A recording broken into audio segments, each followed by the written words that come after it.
За вашето утрешно мени, како главно јадење, ви предлагаме да подготвите ролати полнети со зеленчук.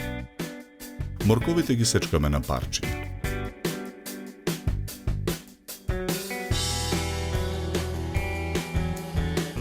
Коренот од пашканот го сечкаме на коцки. Младите кромичиња ситно ги сечкаме.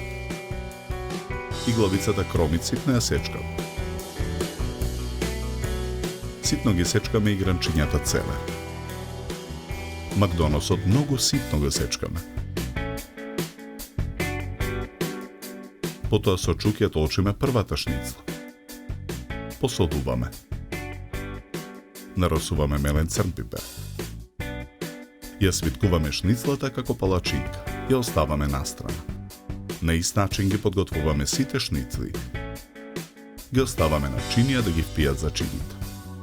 Во тава на оган со загреан путер го пржиме и сечканиот кромит. Откако кромидот ќе омекне, ги додаваме парчињата моркови и коренот пашкана.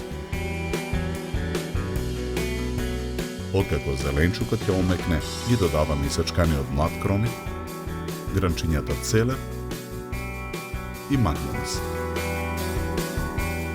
Посолуваме. Додаваме мешан зачин. Наросуваме мелен црн пипер. Во тавата рендаме морско оревче. Ја додаваме киселата павлака. Со лажица од филот од тавата нанесуваме врз првата отворена шницла. Ги свиткуваме краевите на шницлата и виткаме ролата. Го толчиме крајот на шницлата. Го зацврстуваме ролатот со чепкалки. На ист начин ги подготвуваме сите ролати.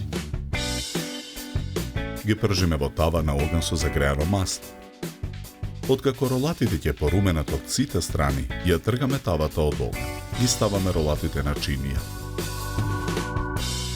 Накосо ги сечеме ролатите на половина. Чинијата за сервирање ја украсуваме со лист зелена салата. Потоа на чинијата скалесто ги сервираме половинките ролати полнити со зеленчук. На чинијата ги сервираме и круговите пржени домати, зелените и црвените пржени пиперки, испрженото младо кромитче и круговите пржени компири.